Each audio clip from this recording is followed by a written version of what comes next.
So நேற்றுக்கு reel continuation தான் இன்னைக்கு பார்க்க போகிறோம். அதாவது டேட்டிங் ஆப்பில் இருக்கிற இமோஷனல் மேனிப்புலேட்டர்ஸ் வந்து எந்த மாதிரி பெண்களை வந்து ட்ராப் பண்ணுவாங்க அப்படிங்கிறத நேற்றுக்கு டீட்டெயில்டாக பார்த்தோம். இன்னைக்கு நம்ம பார்க்க போகிறது வந்து என்ன அப்படின்னா, ஒரு இமோஷனல் மேனிப்புலேட்டர் எப்படி நடந்துப்பாங்க. அதாவது ஃபர்ஸ்ட் வந்து இந்த லேடிஸை வந்து அவங்க அப்ரோச் பண்ணும்போது ரொம்ப நார்மலாக இன்ட்ரடியூஸ் ஆவாங்க. அதே மாதிரி உங்களை பற்றி நல்லா தெரிஞ்சுக்கணும்னு ட்ரை பண்ணுவாங்க. உங்களுடைய ஸ்டோரி, உங்களுக்கு ஒரு சேட் பேக்ரவுண்ட் இருந்தது அப்படின்னா அந்த ஸ்டோரியை வந்து ரொம்ப எம்பத்தியோட கேட்பாங்க. அதே மாதிரி அவங்களுக்கும் சிமிலர் ஸ்டோரி நடந்த மாதிரி அவங்க பேசுவாங்க. ஏன்னா ஒரு இடத்துல இமோஷனலாக என்ன ஆயிடும் அப்படின்னா, நீங்கள் யோசிப்பீங்க, ஓ இது நமக்கு ரொம்பவே ரிலேட் ஆகுது, ரொம்ப சிமிலரான பர்சனா இருக்கிறாங்களே அப்படிங்கிறது தான் நீங்க நினைப்பீங்க. ஸோ இதுதான் ஃபர்ஸ்ட் மெத்தடாலஜி அவங்க யூஸ் பண்றது.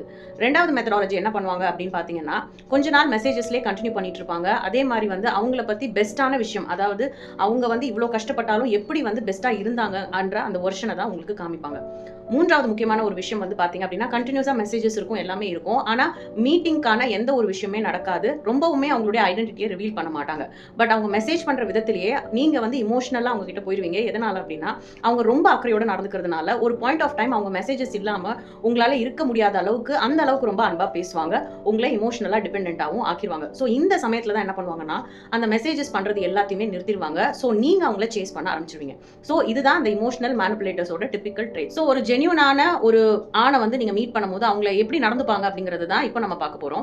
அதாவது ஃபர்ஸ்ட் அண்ட் ஃபார்மோஸ்ட் அவங்க எங்க வேலை பார்க்குறாங்க, என்ன பேக்ரவுண்ட், அவங்களுடைய ஃபேமிலி பேக்ரவுண்ட் என்ன, அவங்கள பத்தின எல்லா டீடைல்ஸுமே ஓரளவுக்கு உங்களுக்கு ரிவீல் பண்ணிடுவாங்க. அதே மாதிரி ஜென்யூனாவே அவங்க வந்து ரொம்ப ஓவர் கேரிங்காகவும் இருக்க மாட்டாங்க. ஃபர்ஸ்ட் உங்களை பத்தி ஓரளவுக்கு தெரிஞ்சுட்டு ரொம்பவே ஒரு இமோஷனல் ட்ராமா இல்லாம, ரொம்ப ட்ராமாட்டிக்கா இல்லாம, ரொம்ப ப்ராக்டிக்கலா இருப்பாங்க. ஆக்சுவலா ஜென்யூனான பர்சன்ஸ் எல்லாருமே ரியாக்ட் பண்ற விதம் அப்படிதான். ஸோ இந்த மென்னுமே பாத்தீங்க அப்படின்னா, அதிகமா வந்து ரியாலிட்டியா ஒரு ப்ராக்டிக்கலா இருக்கிற மென் வந்து அதிகமா அவங்களுடைய இமோஷன்ஸை காட்ட மாட்டாங்க. பட் ஜென்யூனாவே நீங்க எப்படி, உங்களுடைய பேக்ரவுண்ட் என்ன, உங்களுடைய லைஃப் சிச்சுவேஷன்ஸ் என்ன அப்படிங்கறத தெரிஞ்சுப்பாங்க.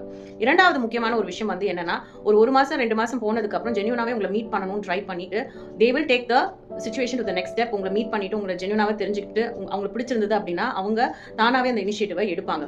மூணாவது முக்கியமான ஒரு விஷயம் பாத்தீங்கன்னா, அவங்க கிட்ட இருந்து நீங்க அட்டென்ஷன் வந்து கேட்கணுங்கிற அவசியமே இருக்காது. கரெக்டா அவங்க மெசேஜ் பண்ணி ஃபாலோ அப் பண்ணி எல்லாமே பர்ஃபெக்டா வந்து செய்வாங்க. அதாவது ஒரு இமோஷனல் ஃபுல்ஃபில்மெண்ட்னு சொல்லக்கூடிய அந்த ஒரு விஷயம் வந்து அந்த ஆண் கிட்ட இருந்து உங்களுக்கு 100% கிடைக்கும். உங்களை எக்காரணத்துக்கு கொண்டும் மெசேஜ் பண்ணிட்டு விட்டுட்டு திருப்பி சேஸ் பண்ணவே விட மாட்டாங்க. ஸோ ஒரு இமோஷனல் மேனிப்புலேட்டருக்கும் ஒரு ஜென்யூனான ஆணுக்கும் இதுதான் வித்தியாசம். ஸோ நீங்க பார்த்த நான் சொன்ன இந்த ட்ரேட்ஸ் எல்லாமே இருந்தது அப்படின்னா ஓரளவுக்கு டேட்டிங் ஆப்ல இருக்கிற அந்த ஆணை வந்து நீங்க நம்பலாம். ஸோ இந்த கண்டென்ட் உங்களுக்கு யூஸ்ஃபுல்லா இருக்கும் நான் நம்புறேன். நன்றி, வணக்கம்.